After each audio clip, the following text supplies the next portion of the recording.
আমাদের পিতামাতাদের চোখে ঘুম নাই, আমাদের ঈদ ছিল না, কেরোসিন তেলের কুপি বাতি দিয়ে আমরা পড়ালেখা করেছি। সেই সময় থেকে আমাদের পিতামাতা স্বপ্ন দেখাতো, বাবা বড় হয়ে তুমি কি হবা, শিক্ষক হবা। কারণ এই শিক্ষক একটা সম্মানের পেশা। আপনাদের দুয়ারে দুয়ারে ঘুরেছি, এনটিআরসির সামনে গিয়েছি, প্রেস ক্লাবে গিয়েছি, যমুনায় গিয়েছি, শাহবাগে এসেছি, সচিবালয়ে গিয়েছি। আপনারা আমাদের দাবিগুলা কর্ণপাত করছেন না। শিক্ষা মন্ত্রণালয়ের নাকি ইমেজ নষ্ট হয়ে যায়। আজকে আমাদেরকে যদি আপনারা সনদ দেন, আপনাদের ইমেজ নষ্ট হয়ে যায়, তাহলে 60,000 জাল সনদদারীদের প্রতি আপনারা যে মানবিকতা দেখাতে চাচ্ছেন, সেখানে আপনাদের ইমেজ কোথায় যায়? ও সেখানে টাকার খেলা। আমরা তো টাকা দিয়ে চাকরি করতে চাই না, আমরা আমাদের মেধা দিয়ে চাকরি করতে চাই। জাল সনদ কিনে নিয়ে শিক্ষক হয়েছে, যেমন 2 দিন আগে 135টা প্রতিষ্ঠানে কোনো স্টুডেন্ট এসএসসি পাস করতে পারে নাই। ওই জাল সনদ বিক্রির এটা হলো একটা ফলাফল। এই ফ্যাসিস্টের আমলে ডক্টর দীপুমণি এবং নৌফেলের যে পেতাত্তারা লুকিয়ে আছে এনটিআরসিতে, কারো কিন্তু কোনো বদলি হয় নাই। ছাত্রলীগের মতো ক্যাডার তৈরি করেছে এই জাল সনদদারী শিক্ষকরা। দীপুমণির দূষরেরা হুঁশিয়ার সাবধান, নৌফেলের দূষরেরা হুঁশিয়ার সাবধান, এনটিআরসির কালো হাত ভেঙে দাও, ঘুরিয়ে দাও। 18তম শিক্ষক নিবন্ধন পরীক্ষায় এনটিআরসি 20,000 স্টুডেন্টের সাথে বৈষম্য করেছে। ঠিক 18তম নিবন্ধনে যখন পিলি সার্কুলার দেয় 2023 সালে, তখন 19 লক্ষ স্টুডেন্ট সেখানে অ্যাপ্লিক্যান্ট কপি জমা দিয়েছিল। সেখান থেকে প্রায় 13.5 লক্ষ স্টুডেন্ট পরীক্ষায় অংশগ্রহণ করে। 13.5 লক্ষ স্টুডেন্ট থেকে মাত্র 4.5 লক্ষ স্টুডেন্ট রিটেনে কৃতকার্য হয়। রিটেন থেকে অবশেষে 83,000 স্টুডেন্ট ভাইভা পর্যন্ত আসে।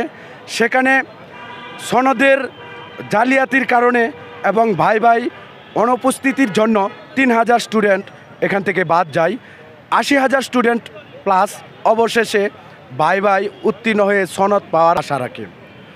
এনটিআরসির যে নীতিমালা 40% মার্কের ভিত্তিতে কৃতকার্য করা হয়, সেই নীতিমালা অনুযায়ী ভাইভা অংশে 20 নাম্বার, তাদের গ্যাজেটের যে 40% মার্কস, সেটা আমরা আমাদের সনদ দিয়েই পেয়ে থাকি প্রায় 60% মার্কস 12 নাম্বার সনদে।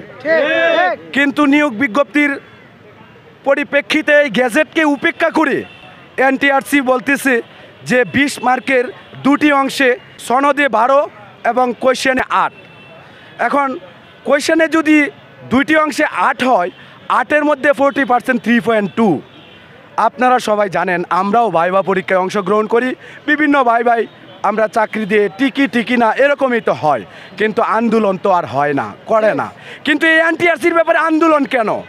এই যুক্তিকতাটা আপনাদের মিডিয়ার মাধ্যমে আমি সারা বাংলাদেশকে জানাতে চাই যে এনটিআরসির যে গ্যাজেটের নীতিমালা অনুযায়ী সে একটি স্টুডেন্ট তার সনদ দিয়েই সে 60 মার্ক পায়। আর সে যদি ভিন্ন অংশে 2টি অংশে সে অংশগ্রহণ করে, তাহলে কোয়েশ্চেনের যে 8 মার্ক, সেই 8 মার্কের 40% হলো 3.2। একটি স্টুডেন্ট যদি ভাইভা বোর্ডে অংশগ্রহণ করে, তার অ্যাটেন্ডেন্স, ডেস্ক কোড এবং তার ব্যবহার এবং কোয়েশ্চেন এগুলো 3.2, এটা একটি স্টুডেন্ট পাওয়া মামুলি ব্যাপার। একটা স্টুডেন্ট যখন এসএসসি পাস করলো, এইচএসসি পাস করলো, সাবজেক্টে অনার্স মাস্টার্স করলো, সে যখন ভাইভাতে যাবে সে 3.2 পাবে না, তাকে বেসিক নেই বলে তাকে বাদ দেওয়া হবে। এটা একান্তই এনটিআরসির হাস্যকর ভূমিকা। ইতিপূর্বে এনটিআরসি এই হাস্যকর ভূমিকার জন্য তারা ভুল স্বীকার করেছে। তারা বলেছে যে এক্সপার্টদের অবহেলা, গাফলতি তারা বুঝতে পারে নাই।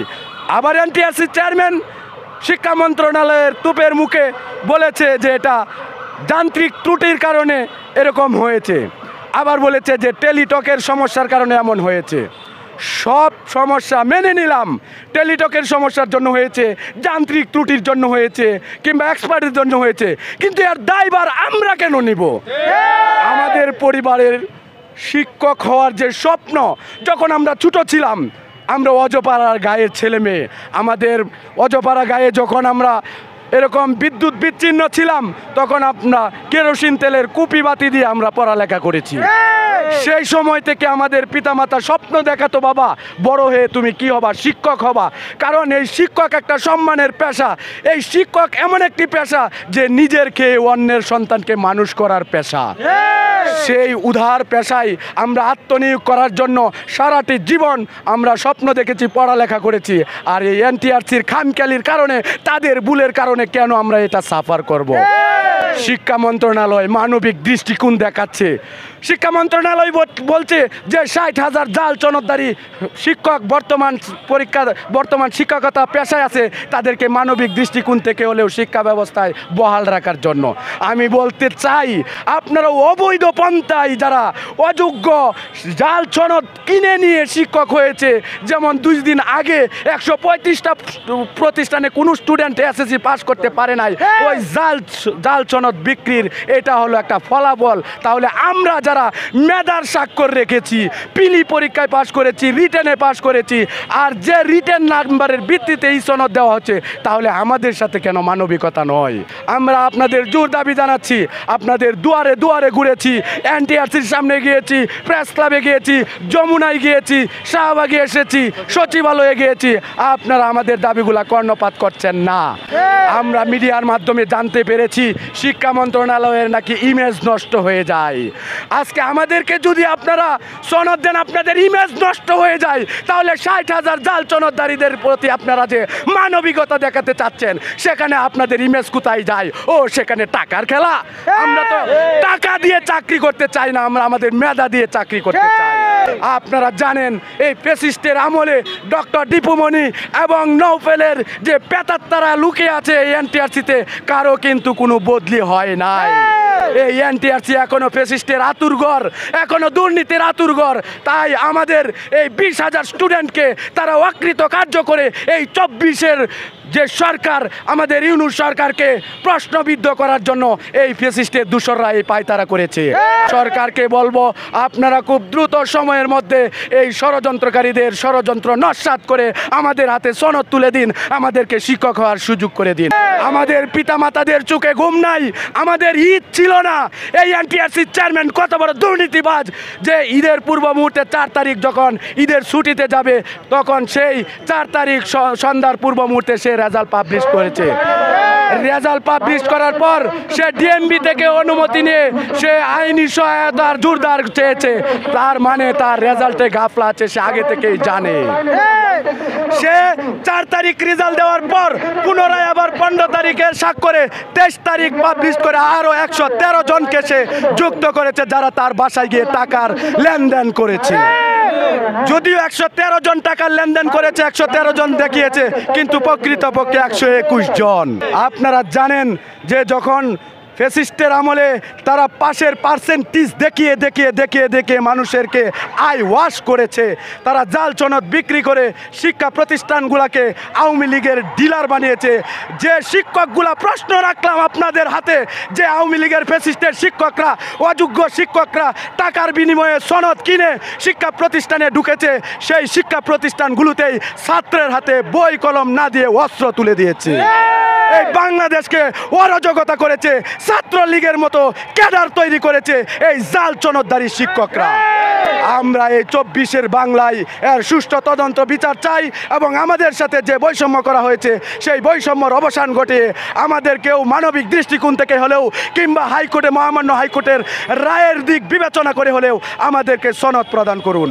আমরা শিক্ষক হতে চাই, আমরা শিক্ষক হতে চাই। আমাদের স্বপ্নগুলো আপনারা নষ্ট করে দিবেন না, আমাদের জীবনগুলো নষ্ট করে দিবেন না। 20,000 ছেলে মেয়ের জীবন নষ্ট মানে 20,000 পরিবারের স্বপ্ন নষ্ট।